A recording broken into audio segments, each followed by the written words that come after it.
Boa noite, colegas.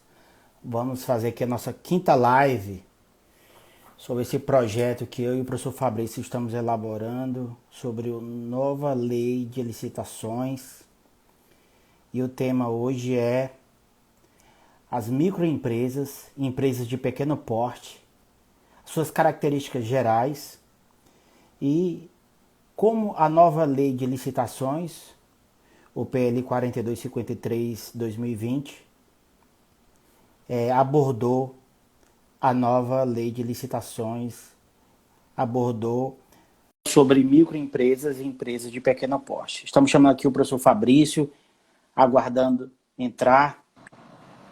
Boa noite, professor Fabrício. Boa noite, doutor Francisco. Tudo Tudo já, bem? professor? O Sinal ok, imagem ok? 100% aí. Bom, Estava falando para os colegas aqui, nesse projeto que a gente está fazendo, futuramente vai ser um curso, tanto presencial como online. Vamos ter uma plataforma Hotmart, vai ter senha, login, valores. A gente está fazendo nosso e-book. Nós estamos na quinta live, toda quinta-feira, 19 horas, falando sobre o projeto de lei de licitações que já foi enviado para sanção e em breve vai ser uma lei.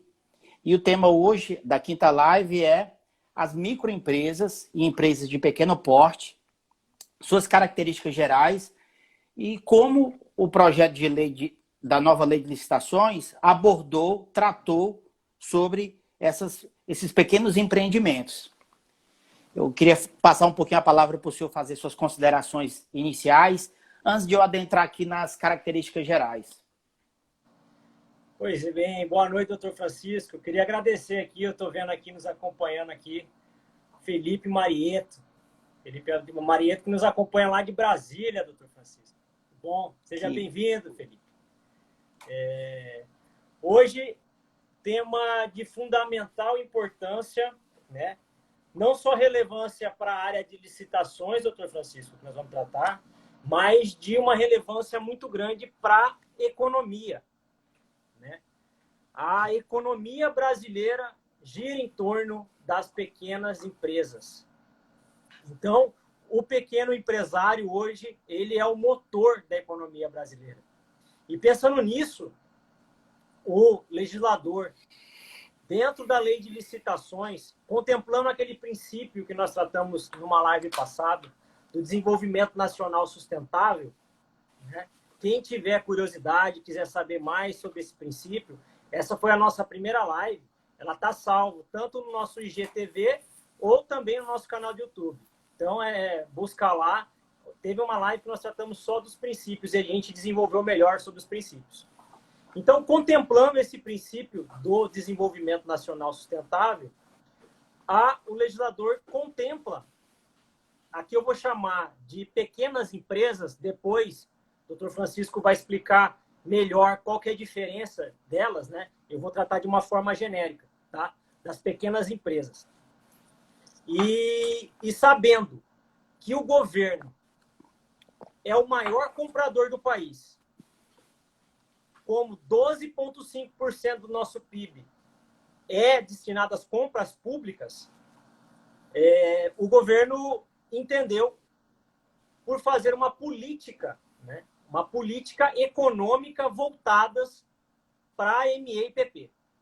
Ele decidiu ajudar essas empresas pequenas. As empresas pequenas, eu falo, microempresas, empresas de pequeno porte e os MEIs. Então, já até adiantando aqui, uma coisa que todo mundo me pergunta, o MEI pode participar de licitação, sim. Tá? O MEI pode participar. Então, para a gente entender essa opção do governo, por que o governo fez isso, eu trouxe aqui um pouquinho dos dados do contexto econômico brasileiro, né? Eu trouxe os dados levantados pelo Sebrae e eu achei muito interessante. 98% das empresas do comércio de bens e serviços são empresas pequenas. 98%. 52% dos empregos formais do Brasil são gerados por essas micro e pequenas empresas. 27% do PIB brasileiro é movimentado dentro dessas micro e pequenas empresas. E hoje, em números absolutos, as pequenas empresas somam 9 milhões de empresas. É um número muito alto. Então, como estratégia de política econômica, o governo entende que ajudar as micro e pequenas empresas é ajudar a economia do Brasil, é gerar renda, é gerar emprego. Vamos supor que com apoio governamental ou uma microempresa tendo uma condição melhor para se desenvolver, a gente sabe das dificuldades de empreender no nosso país, a alta carga tributária, as legislações trabalhistas, que teve a reforma, mas mesmo assim ainda tem uma dificuldade para o empresário, né? Com o empurrão do governo, num fomento, numa ajuda, numa facilidade de participar de licitação, cada uma dessas 9 milhões de empresas consigam gerar um emprego. Nós estamos falando de 9 milhões de empregos novos na economia, 9 milhões de trabalhadores com carteira assinada, com 9 milhões de famílias, né, com uma fonte de renda. Para ter uma ideia do que é esse número, recentemente, no ano passado, houve o fechamento da Ford aqui no Brasil. A indústria Ford, a montadora, foi embora e fechou. Teve uma grande repercussão. Na Ford foram encerrados 12 mil empregos. Então, a gente vê aí um potencial das micro e pequenas empresas gerarem 9 milhões de empregos. Então, é um número muito superior. E, diante desse contexto, né, por um lado, governo, maior comprador. Por outro lado, microempresa, maior empregador, né, e grande parcela da economia ser composta por essas micro e pequenas empresas, o legislador fez uma série de instrumentos legais que privilegiam essas micro e pequenas empresas, atendendo aquele princípio do desenvolvimento nacional sustentável. Né? Aí tem previsão na lei antiga de licitação, na 866, no próprio Estatuto da Pequena e Microempresa, que é a Lei 123 de 2006, e o PL 4253 de 2020 também contempla esses benefícios às micro e pequenas empresas. E, doutor Francisco, eu queria que você explicasse melhor, né, quais são as espécies de pequenas empresas e como que elas se enquadram, né, para a nossa audiência entender melhor. Maravilha. Eu sou muito entusiasta das microempresas, do empreendedorismo, das finanças, não só finanças pessoais, como estudo do mercado financeiro, não necessariamente investir em bolsa de valores, apesar de eu estudar a bolsa de valores. Porque eu acredito demais no empreendedorismo, porque devido à pandemia, o mundo ele pulou anos. Então, todas as pessoas têm que migrar para o mercado digital, de alguma forma. Ou a pessoa existe no mundo digital, ou ela inexiste. E isso essa revolução digital da internet vai ocasionar muito desemprego, muita extinção de empregos formais. E isso, as pessoas têm que procurar empreender, procurar dentro de si seus talentos e abrir seus próprios negócios. Nos Estados Unidos, o empreendedorismo é muito forte. Inclusive, o berço das startups, lá no Vale do Silício, na Califórnia, é o berço da Microsoft, é o berço da HP, do Facebook. Então, quando você entende o mecanismo de entender que o empreendedorismo vai puxar a economia, você se dedica ao estudo disso. Pensando nisso, o Brasil editou a Lei 123 de 2006, que foi uma lei que tenta regulamentar a Constituição Federal, no artigo 170, que estabelece um dever de dar um tratamento diferenciado, favorecido às pequenas empresas e empresas de pequeno porte. Esse tratamento diferenciado e favorecido, o mais conhecido é o Simples Nacional, que é um regime tributário unificado, que ele unifica 8 a 9 impostos na sua carga tributária, que vira apenas um. Mas também há outros benefícios, como é o foco dessa live, que é falar sobre a relação das microempresas com a licitação. Pois bem, voltando aqui ao regime tributário simplificado e específico para as empresas de pequeno porte e microempresários que optarem pelo Simples Nacional.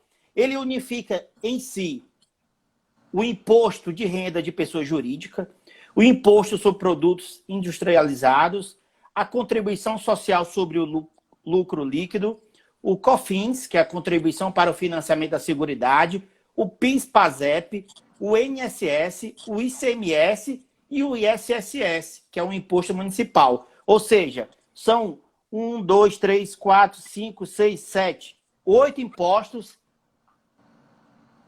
aglutinados em um único imposto. Isso é para simplificar e favorecer, dar um tratamento mais privilegiado às empresas de pequeno porte e os microempresários para que eles consigam sobreviver, principalmente quando eles abrem seu negócio, ali nos 2 primeiros anos. A própria Lei 123, ela traz os requisitos para enquadrar. Os requisitos para enquadrar numa empresa de pequeno porte ou numa microempresa. São eles. Vamos lá citar aqui o artigo 3º da Lei 123. No caso da microempresa, ela vai ser enquadrada como microempresa quando ela oferir como receita bruta igual ou inferior a R$360 mil, ou seja, uma média de R$30 mil por mês. Já a empresa de pequeno porte, ela vai ter que oferir no ano calendário uma receita bruta superior a 360 mil e igual ou inferior a 4.800.000 reais. Esses são os parâmetros para encaixar tanto a microempresa como a empresa de pequeno porte. E caso elas não optem pelo Simples Nacional, elas vão incidir em outro regime tributário que é muito mais complexo, que é o lucro real ou lucro presumido. O nosso foco aqui não é falar sobre regras contábeis tributárias, mas é muito mais complexo, porque há toda uma carga de obrigações acessórias, previdenciárias, tributárias, de tal forma que um microempresário teria que ter uma estrutura administrativa, em vez de contratar só um contador, para tocar essa parte dele, administrativo tributário. Ou seja, o governo federal, na época, em 2006, ali na época do governo do PT, teve essa brilhante ideia de instituir esse regime que traz regras privilegiadas, favorecidas para as microempresas e empresas de pequeno porte. São requisitos para encaixar no Simples Nacional. Que o CNAE, que seria a Classificação Nacional de Atividades Econômicas, que é conforme o anexo, que essa atividade seja enquadrada no rol de atividades que está previsto no anexo da Lei 123, submeter-se às regras legais, porque além de encaixar no momento da abertura ou no momento de opção, ela tem que permanecer, submeter às regras legais. Optar pelo Simples Nacional, não está inscrito em dívida com a União ou com o INSS, ou seja, está com cadastro fiscal regular e tem algumas atividades que são proibidas, como, por exemplo, bebidas alcoólicas, fabricantes de veículos, energia elétrica, cigarros, financeiras e imobiliárias. Por quê? Porque para o governo, essas atividades elas são melhores desempenhadas pelas empresas de médio e grande porte. Continuando. Então, Doutor Francisco, Pode falar. Interromper aqui, queria agradecer aqui a presença da Larissa Ribeiro, Henriette Inês, Leandro Ribeiro, que é empresário, está aqui nos acompanhando, o amigo Gustavo Fernandes, advogado, Diego Borges, nos acompanhando aqui, Tainá Monge, Fabi Verônica e o doutor Rafael França, né? Obrigado por nos acompanhar aqui. Continuando. Então, falamos sobre a microempresa e empresas de pequeno porte. Na sequência, seria o empresário individual, que é aquele que obtém uma receita de até R$ 81 mil por ano, conforme Lei Complementar 128. Então, todos esses três tipos de empresários, ele tem institutos diferenciados e favorecidos de tal forma que, quando ele participa da licitação, como critério de desempate ou direito de preferência, ou se ele tiver alguma irregularidade no momento da habilitação ou da execução do contrato, é dado um prazo para que ele possa regularizar sua situação. Na sequência, quando a gente fala sobre as empresas de pequeno porte e os microempresários, os optantes do Simples Nacional, eles vão entrar no site da Receita Federal, onde tem o Portal Nacional, e vão emitir a guia única, que corresponde à receita anual que eles obtiveram ao longo do ano. Diante disso, ele vai emitir essa guia, vai pagar, e parte desse recurso será destinado conforme a distribuição do governo federal para o INSS, para o ICMS, que no caso é um imposto estadual, ou para o ISSS, que é o imposto municipal. Essas são as principais características, conforme eu falei, do microempresário individual, empresas de pequeno porte e microempresários. Agora eu passo a palavra para o senhor, professor Fabrício, para que o senhor fale sobre as vantagens dos microempresários e empresas de pequeno porte participarem das licitações. Queria agradecer aqui a presença também da doutora Mariana Breza, advogada, que está aqui nos acompanhando, a Fabi Verônica, o professor Léo Vieira, que também nos acompanha. Muito obrigado. Conheço muito bem aí o professor Léo da PGE, meu amigo, parceiro. Léo aí que é renomado concurseiro, professor dos cursinhos preparatórios, PGE do Brasil todo. Tá bombando aí, né, Léo? Tô sabendo que o senhor tá dominando o ramo dos mercados aí, o ramo dos concurseiros de procuradores aí. Um grande abraço, professor e doutor procurador Léo. Então, doutor Francisco, essa introdução que o senhor fez aí, de essa atenção para esses novos mercados, né, que o ME, IPP, o pequeno empresário tem que estar atento, né? Um dado que eu trago aqui, mais um dado que é assustador. Existe um mercado que sentiu a crise, mas não sentiu tanto a crise como a iniciativa privada, que é o mercado das compras públicas. Mas hoje, apenas 3% das empresas têm acesso a esse mercado. Apesar de todas essas facilidades que a Lei 123 veio, que trouxe para as empresas pequenas, para a ME, para a empresa de pequeno porte e para o MEI, apenas 3% dessas empresas participam desse mercado. E hoje, com as licitações digitais, as compras públicas online, nesse período de pandemia, talvez seja uma alternativa para muitas empresas salvarem seu negócio. E eu não estou falando aqui só de grandes licitações, eu estou falando de pequenas compras, né? Das compras diretas, das compras dispensas em razão do valor, das cotações eletrônicas que o governo federal realiza muito. Então, em uma única venda, talvez o micro e pequeno ele pode salvar a venda do mês dele. Então, ele já tem uma estrutura física, ele já vende no presencial, às vezes ele já vende até no online para a iniciativa privada. Para ele fazer uma migração e vender para o público, não precisa muito. precisa de interesse, precisa de estudo, né? Se interessar um pouco pelas questões das licitações. E isso é um pouquinho do objetivo das nossas lives, né? Trazer esse mercado, essa oportunidade para essas empresas no momento difícil que a gente está vivendo, né? Eu queria deixar aqui, consignar aqui, a minha solidariedade a todas as vítimas aí do coronavírus. E num momento como esse, onde todo mundo está sendo forçado a ficar em casa, talvez migrar sua atividade para o online seja uma alternativa de sobrevivência. Sem dúvida. Quem não existe no mundo online, quem não existe no mercado digital, nos próximos 5 anos, pode se preparar para ser um dinossauro. Essa é a realidade. Quem estuda o empreendedorismo, quem estuda o mercado digital, quem estuda o mercado financeiro, educação financeira, que são as áreas que eu estou estudando ultimamente, sabe disso. Assim como... Francisco, queria consignar aqui também que a nossa live está internacional, hein?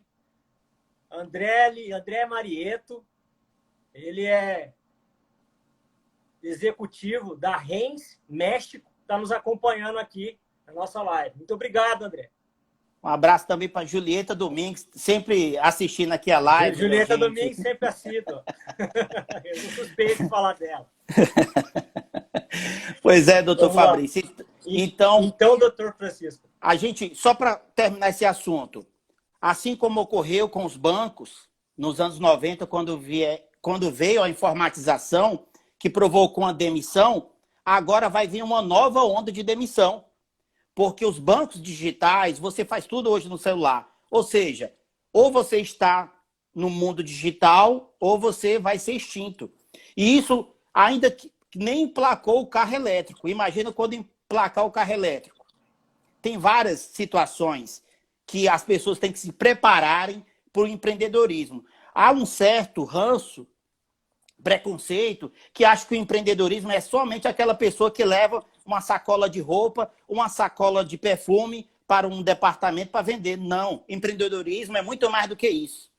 Tanto é que, quando você estuda o berço das startups, como eu já falei, os grandes começaram com isso, com pequenas ideias, numa garagem, numa oficina, como é o Mark Zuckerberg, ou o Steve Jobs. Essas pessoas atingiram o ápice, porque colocaram o foco no empreendedorismo, na sua capacidade de gerenciamento, de habilidades cognitivas e transformaram o seu produto no mercado internacional.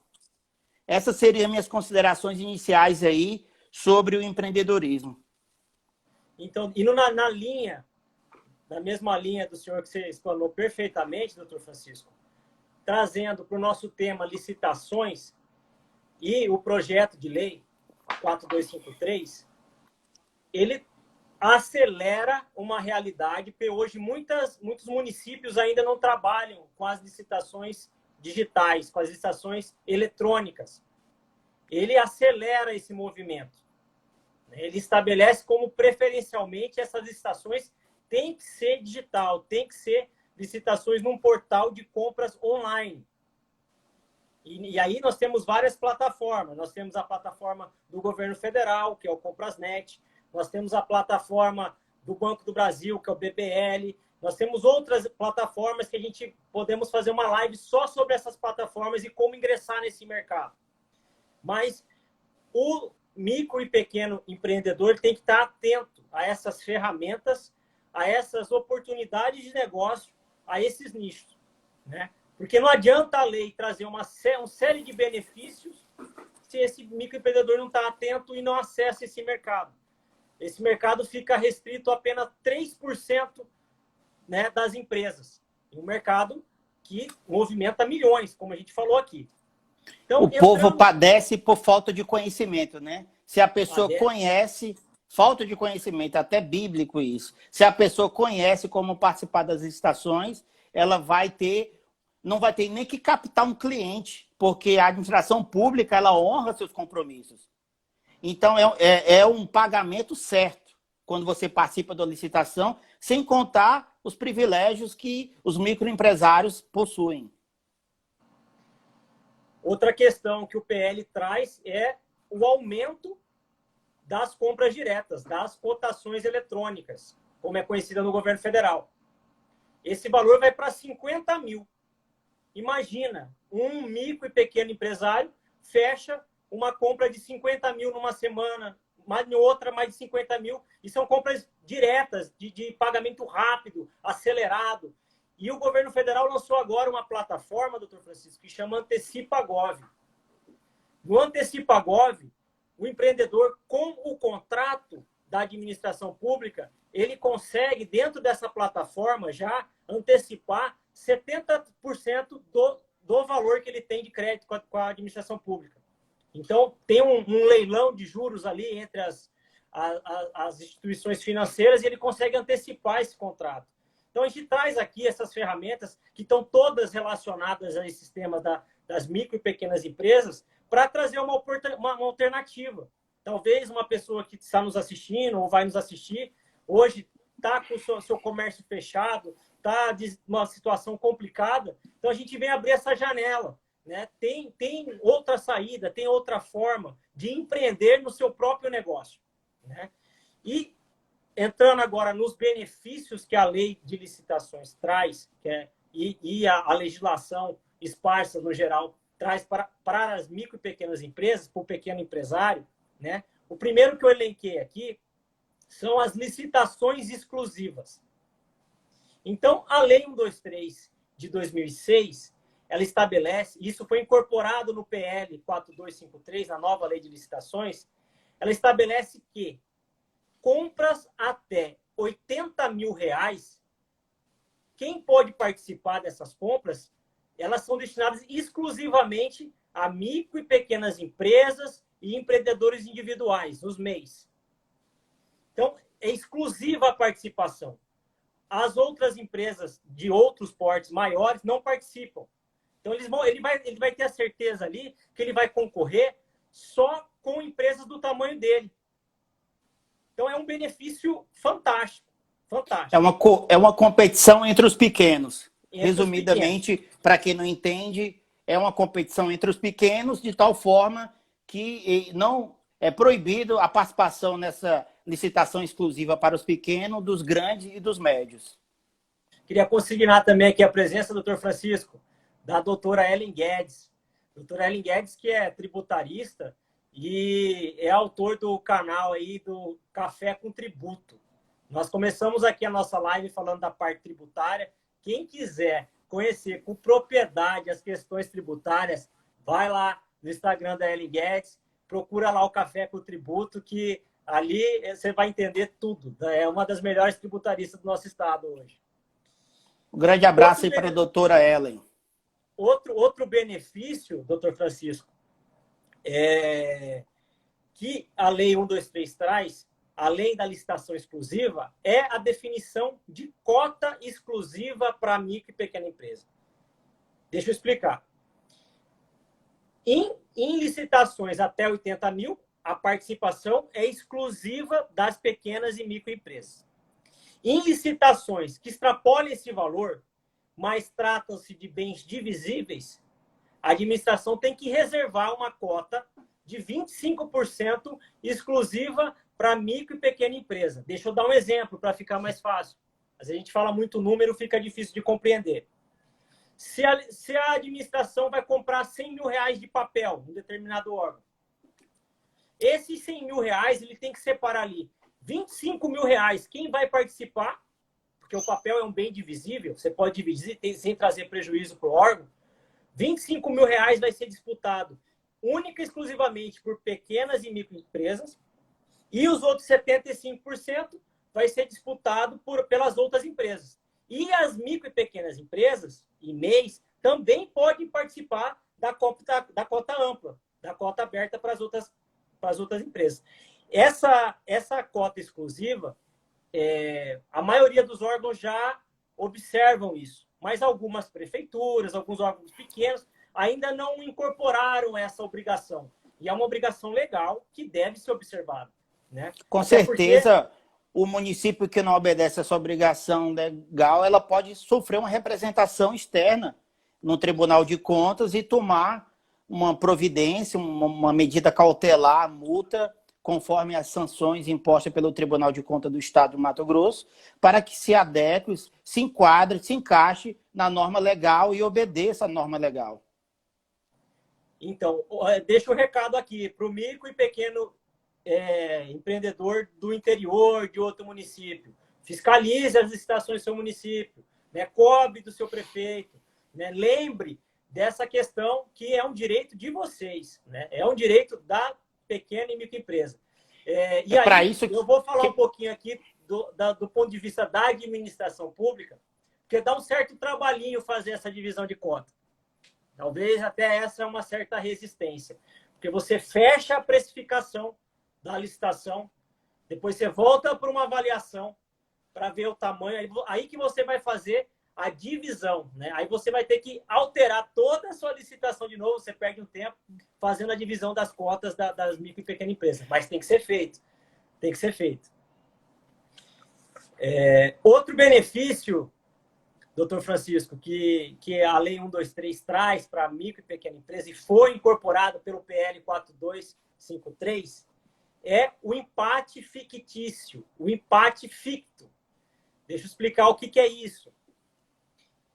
Lá na fase de julgamento da licitação, se uma micro e pequena empresa está participando e ela fica em segundo lugar e uma empresa de grande porte fica em primeiro, se tratando de pregão, a diferença entre a empresa grande e a empresa de pequeno porte, MEI ou EPP, foi menor de 5%, ou até 5%, essa diferença no pregão, a lei considera que a microempresa está empatada com a empresa grande, mesmo que o preço dela esteja 5% superior. No caso do pregão. Para as demais modalidades, ela coloca 10% dessa margem, ela amplia. Então, nesse momento, o pregoeiro ou o presidente da comissão de licitação tem que fazer? Ele tem que oportunizar essa micro e pequena empresa a ofertar mais um lance, a ofertar mais uma proposta. Ele tem a oportunidade de cobrir a proposta da empresa de grande porte. E esse benefício é muito utilizado pelas empresas de pequeno porte que participam de licitações. Eles sabem desse benefício, usufruem e fazem valer.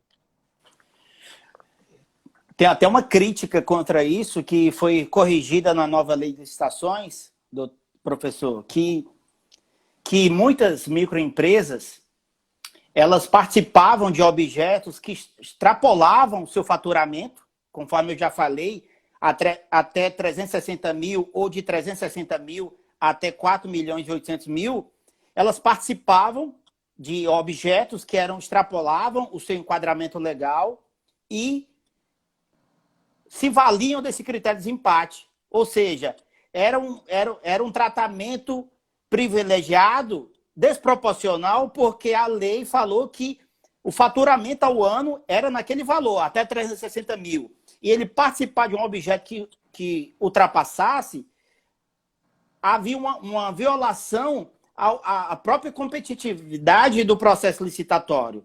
Então, a nova lei, o projeto, corrigiu isso, porque a administração pública tem que pedir uma declaração que os contratos em execução e as licitações que ele pretenda participar, que ele não ultrapassou a sua receita bruta anual, de tal forma que ele ultrapasse o seu enquadramento e sendo um proibitivo dele participar de licitações que ultrapassem sua receita bruta anual. Isso aí ocorria muito. Francisco, isso aí dava uma confusão tremenda nas licitações. Alguns anos atrás, principalmente na época ainda dos pregões presenciais, era muito disputada essa questão. E aí o fornecedor levantava no meio da sessão, falava assim, essa empresa aí, ela ganhou um contrato de 5 milhões, 7 milhões no órgão tal, então ela já extrapolou o faturamento e desenquadrou. E aí os pregoeiros, os presidentes de comissão, que geralmente faziam? Diligenciavam a junta comercial para saber como que estava a questão do enquadramento dessa empresa. Só que a junta, ela colhe a declaração da empresa e registra. Ela não apura o enquadramento dela. Isso é declaratório. Então, o PL traz essa declaração aonde a pequena empresa ela vai declarar, né? Caso ela faça uma declaração ali que seja falsa, ela vai responder por isso. E crime pode de ser falsidade. até inabilidade, Falsidade vai sofrer as ideológica. consequências penais Sim. e administrativas de uma declaração falsa. Então, isso aí, só que ela joga essa responsabilidade para apurar essa situação para a equipe, para o órgão, né? O órgão tem que se diligenciar para fazer essas análises. Também queria agradecer aqui a presença da Evelyn Paredes, nosso amigo André. André, que está aqui nos acompanhando, muito obrigado pela participação aqui na nossa live. E seguindo, doutor Francisco, né, após os nossos apartes aqui, um benefício que você até mencionou agora, e eu vou explicar ele, que é a questão do prazo diferenciado para as empresas regularizarem a questão fiscal, a qualificação fiscal dela. Então, para explicar para todos que estão nos assistindo, para uma empresa contratar com o poder público, ela vai passar por uma fase das licitações, que é a fase da habilitação. Nessa fase da habilitação, é analisado a qualificação financeira, a qualificação técnica e como que está a regularidade fiscal da empresa. E o que é essa regularidade fiscal? Se ela está em dias com os tributos federais, estaduais, municipais, Receita Federal, INSS, FGTS. Então, o que acontece? Muitas vezes o pequeno empresário está com alguma dificuldade e ali ele está com uma certidão vencida, ou ele está com algum débito de algum parcelamento na Receita Federal e ele não tem a certidão para participar da licitação. A Lei 123 permite que ele participe da licitação, né? E, caso ele ganhe, ele vai ter um prazo de 5 dias para regularizar essa situação dele. E, caso ele não consiga regularizar nesse prazo de 5 dias, ela concede à faculdade da administração prorrogar por mais 5 dias. Então, trazendo esse benefício aí para que, mesmo com certidões vencidas ou certidões sem certidão, na verdade, né, com débitos, essa pequena empresa participe das licitações. E ganhando, ele corre lá e faz um parcelamento, faz uma renegociação. Faz o parcelamento, né? E participa. O parcelamento e com essa ferramenta aí do Antecipa.gov, talvez ele até antecipa os recebíveis dele do contrato para pagar o parcelamento, né? Então, essa aí eu não sabia, dessa ferramenta nova. É recente, a plataforma acabou de ser lançada. Então, ele traz essa série de benefícios para o pequeno empresário. Outro benefício, né, que está previsto na Lei 123/2006, que foi incorporado pelo PL 4253, doutor Francisco, é a possibilidade das pequenas empresas serem subcontratadas por outras para determinados objetos. Confesso que é uma faculdade, não é uma obrigatoriedade para a administração pública obrigar. Eu nunca peguei essa situação. Você já pegou essa situação? Eu nunca peguei essa situação. Você já pegou? Eu vi uma vez só. É muito pouco utilizado. Como a gente tem aqui no Brasil aquelas leis que não pegam, né? Essa aqui foi uma delas. E até porque é uma faculdade, não foi uma obrigatoriedade, né? De ter que subcontratar até 30% de determinados objetos para ME e PP. Então, doutor Francisco, eu encerro aqui, né? Esses são os benefícios, né, que os micro e pequenos empresários têm para participar de licitação, para contratar com o poder público. É um mercado que tem muito a crescer, né? É uma política pública que o governo tem cada vez mais se aprimorado para trazer esse pequeno empresário para participar, porque a gente sabe, como eu falei, se cada um desses micro e pequenos empreendedores criarem um emprego, nós estamos falando de 9 milhões de empregos. Nós estamos falando de injetar dinheiro diretamente na economia. Então, fica aqui um apelo para os micro e pequenos empresários, né? Se interem, participem, vão pesquisar, vão se capacitar, se interem das plataformas, né? para conseguir fornecer para o governo. Acabou de entrar aí na nossa live Raoni Risse, nosso amigo aí, secretário do Tribunal de Contas. Um grande abraço, Raoni. Boa noite, Raoni. Também queria aqui consignar também aqui a Aline Ribeiro, que está nos acompanhando. Obrigado, Aline, pela presença.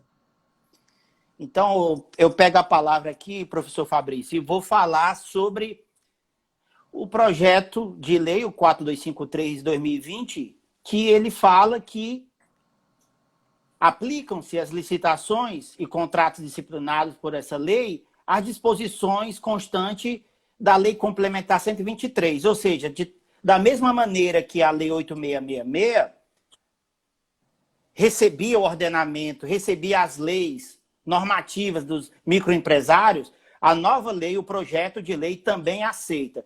Porém, tem restrições, há condições. Uma delas é que tem que se respeitar durante o ano calendário a receita bruta, que são os valores, vou até repetir. A microempresa não pode faturar mais do que R$360 mil ao ano. Já as empresas de pequeno porte, elas podem faturar de 360 mil até 4.800.000. Ou seja, esses valores têm que ser respeitados durante o ano. Você não pode participar de uma licitação que ultrapasse essa arrecadação, essa receita bruta anual. E ponto 2, se ela já tiver ganhado licitação e estiver executando algum contrato, digamos um contrato de 2 milhões, uma empresa de pequeno porte, ela não pode participar de uma nova licitação de tal forma que o somatório do contrato em execução e do futuro contrato ultrapasse 4.800.000. Ou seja, isso não havia na lei anterior. E isso dava oportunidade a um privilégio muito grande às empresas de pequeno porte em relação às empresas grandes e médias. Agora, a própria lei positivou decisões do Tribunal de Contas da União, limitando, condicionando. E isso tem que ser checado pela administração pública. E como o senhor mesmo falou, se porventura a empresa emitir uma declaração falsa, vai ser um crime de falsidade ideológica. Vamos encaminhar para a Procuradoria, abrir o processo e deflagrar a ação penal pelo crime cometido. E, professor Francisco, só para ficar mais claro, não é que ela não pode participar, ela pode participar, só que ela não vai fazer jus aos benefícios da microempresa. Se ela extrapolar o faturamento, se ela tiver contratos que extrapolem o faturamento, o bruto, que é o 4.800.000, ela vai participar da licitação, mas sem fazer jus aos benefícios que nós falamos agora há pouco aqui para as micro e pequenas empresas e MEI. O principal benefício das empresas de pequeno porte e das microempresas em relação às licitações é o empate ficto, né? Que ele vai ter o direito de preferência e cobrir o preço, ainda que seja 10% ou 5% superior, a depender da modalidade de licitação. Então, quando ela ultrapassa essa margem de 4.800.000, ela não vai ter direito a essa preferência. Ela não vai ter direito de cobrir o novo lance. Não vai ter direito a esse empate ficto. Por isso que ela tem que gerenciar os seus contratos e emitir a declaração, e a equipe de licitação, no pregão eletrônico ou no pregão presencial, vai ter que checar, pedir essa declaração das microempresas. É como o senhor falou, ela pode participar, mas é condicionado ao faturamento anual. Essa é a principal ressalva que a nova lei trouxe em relação às microempresas e empresas de pequeno porte. O senhor tem mais alguma consideração final aí, professor Fabrício, a falar? Porque eu queria agradecer mais uma vez a presença de todos, né? Espero que esse nosso conteúdo possa chegar, né, às micro e pequena empresa. A micro e pequena empresa está passando por dificuldade hoje, que não está conseguindo fazer a venda no presencial, que ele saiba que tem um novo mercado, que existe, que ele pode empreender dentro do próprio negócio dele, abrindo para o mercado digital, abrindo para vender para o governo através das licitações, as licitações através dos portais online. Então, eu espero que esse conteúdo possa ajudar as micro e pequenas empresas, que são os maiores geradores de emprego, né, e corresponde a essas formiguinhas que trabalham, né, mas que o contexto econômico juntado delas são de muito impacto, né, que esse conteúdo pode chegar e ajudar quem está com dificuldade. E agradecer a participação de todo mundo que está nos acompanhando aqui. Essas são minhas considerações finais aqui, doutor Francisco. No mais é isso, eu queria agradecer a presença de todos e dizer que existe uma fatia do mercado que pode ser ocupada pelos microempresários. E diante desse contexto de pandemia, com os negócios sendo fechados, devido à restrição, à locomoção, o empresário, o microempreendedor tem que se atentar, capacitar suas equipes, treinar, ter pessoas que sabem mexer com os portais do sistema público, das licitações, treinar os seus funcionários para que eles possam participar das licitações e ter condições de competir entre eles nas licitações exclusivas ou de optar, né, de usufruir seu direito de preferência quando participa com as grandes empresas. No mais é isso, uma boa noite a todos, obrigado pela presença e quinta-feira, às 19 horas, nossa próxima live. Até mais. Boa noite. Boa noite tchau, a tchau. todos.